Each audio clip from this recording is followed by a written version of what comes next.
Equality of Opportunities, a cycle of talks to think about social responsibility. By Mariana Massaccesi, Executive Coordinator of Vital Argentine Voices, by the Ministry of Social Development of the nation. The speaker is Maria Cristina Lescano, Cooperative President of Ceibo RSU. She's an environmental trainer and promoter, which serves as an inspiration for many other organizations. She works to defend the rights and needs of workers and emphasizes that respect for others is of utmost importance. By SOCINCE, the news agency for the Americas. I appreciate all of you who work here for the invitation, for the kindness, and for how you have treated us as human beings, and honestly as equal to others. I say this to all of the women and the men. Now I'm going to speak, not telling stories, but telling my own story, the story of Cristiana Lescano. There are two different stories of Cristiana Lescano. I'm going to start with the first story, the Cristiana Lescano of today. I am the president of the Cooperative Ceibo. It is a cooperative of cartoneros. Well, we once considered ourselves a cooperative of cartoneros, but today we are social entrepreneurs. A cooperative is a social company, and while many are ashamed to say that, today we are a business and we run like a business. Today we work with machines, we follow laws. Today I laughed to myself when I heard some of the women speaking here, because I have lived the experiences with all of this, with the theme of men, and I thought to myself, we're doing things right if we've had these experiences. We are women, and we started as women, but we're not dumb, because there are jobs which, while we say all are equal, we understand that men's physical strength is something that a woman may not have. For example, if we are tasked with changing a truck's tire, that is something that may require a man's strength. Waste collection, the separation of waste at its source, was the work of companies and the work of men. Yet here I am. I'm the president, those poor boys who are working here and many others who have to put up with me, but we work as equals and with much respect for one another. Of course, we had to work hard on this matter. There were many changes because this work is seen as a man's work, and we women started doing it. I realize when people go to the Green Center, the recycling center, we have a wonderful center with machines and trucks and lots of things. That when people are coming to buy something, say businessmen or anyone, they always look for a man to talk to. And they're annoyed when my coworkers tell them, no, you have to talk to Christina, she's the boss. Because they call me boss, and it feels good, because my colleagues respect me. And it seems that people who come here are annoyed by that. But the good thing is that I realized that they were looking for a man. And we ourselves have broken all of these myths. We tell them that women are responsible for all kinds of things. I always repeat this on the topic of men.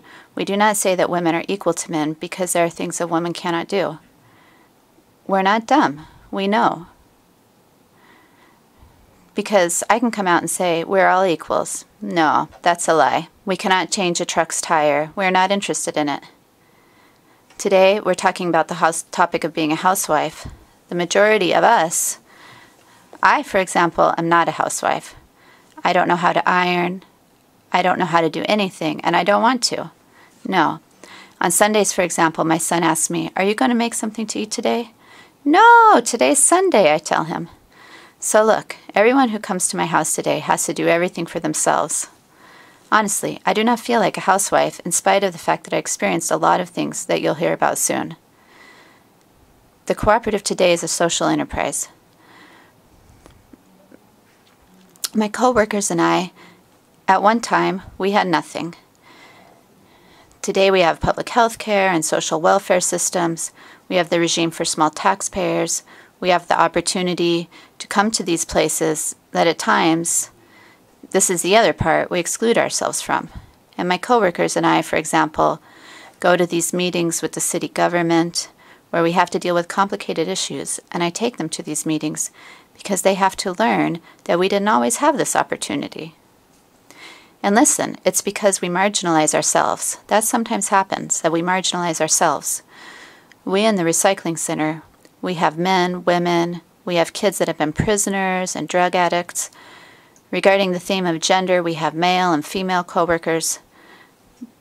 But we're all equal. Well, we deal with a lot, and what I have to thank these kids who work with me for, and there are many others also, that they don't forget their origin and where they came from. And many have come from the shanty towns. And today is the day that they're with El Ceibo, and people help these youth so that they do not have to be barefoot, so they can go to school. We ask for food donations for community kitchens. So this is the feeling that they have inside, and I always tell them not to forget where you came from and your origin, even when they're here with a lot of... Okay, now I'm going to talk about the other Cristiana Lescano. I would say that this is from the other Cristiana Lescano that the current Cristiana Lescano came from, but I do not know if that is a bad thing or a good thing. At that time it was bad because we were in a bad place during the year 1989, during the hyperinflation. We all know about the crisis of 2001, but we came out of the other crisis, which was much stronger than that one. We were all living in rented rooms, we stayed in hotels, and in places that we had taken over, had squatted in. This is what happened in our lives. In life, I've always said that where there's a will, there's a way. If you dream it, you can achieve it. And we lived in hotels and rented houses. That crisis, it grabbed us and it destroyed us. We started to get to know each other, and we were living in abandoned buildings as squatters. It's horrible to live in an abandoned building. I wouldn't wish it upon anyone, but that's what we had. Well, it was here in those places that we started to get to know each other because we did as cirujeos, as garbage scavengers. Now, when I talk about cirujeo or scavenging, I speak about it as a social enterprise, but you need to recognize the difference. At that time, we were cirujas, going through bags of trash that people had put on the sidewalk and eating the garbage. And we had no shame in saying that because it demonstrates that this can happen to anyone, even if they're way up there financially. We're up there now, but we don't want to come down. And they say it's easy to go back down, but we all fight together to avoid it because we've been there. I was personally a victim of domestic violence. I was beaten, I left and came back. I have 3 children. I had to send 2 of my children south to live with my mother. My youngest stayed to pick trash with me, and all 3 studied, 2 of them with my mother and father, and Matthias, well, I won't say his name because I always embarrass him. He went out to scavenge with me. And children, they do it with a good attitude, but realize that when a child from the streets starts to see people with money, and they're stuck on the street scavenging, that's not a good thing.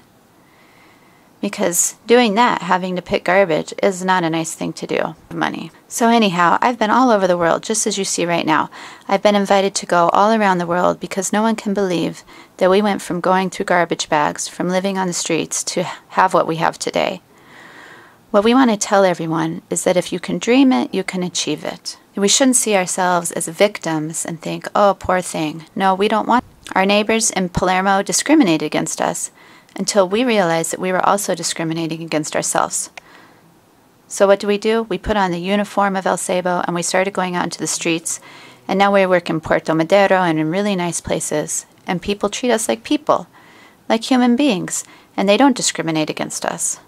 Sometimes I think that it was just us discriminating against ourselves in the past as well, and nowadays, thanks to my coworkers, I'm going to retire at some point, and they're going to continue with the rest of the story.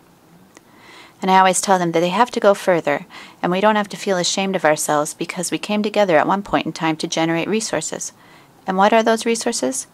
To have a better life, to not live in an abandoned house, not to live in a shanty town. Today, we have people who are able to afford rent, and they keep working with us still because they want to keep moving forward. And for those who don't want to keep moving forward, they leave. They go away on their own. We have clear objectives of what we want. If we've been able to achieve what we have now, then today we are fighting for a piece of legislation in order to get the city's government to pay us for the services we do. And I believe that we will win. And another thing that I will tell of you, I have traveled the world. Don't leave Argentina. Do you know how beautiful it is to step foot here in the Argentine airport? It is the most beautiful. What we have in our country is the most beautiful. And today someone said, let's quit this nonsense. Let's stop fighting among ourselves about politics.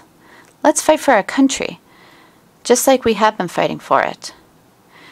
Because I do not know what is happening with all of Argentina's people, but if we look at politics, we look at what the other has, we're all equals. Look, we're cartoneros. When we're seen in the streets, no one could imagine the life we had. No one can imagine it, but it happened to us. We had nothing. We ate out of the garbage. So let's try to move this country forward. Thank you.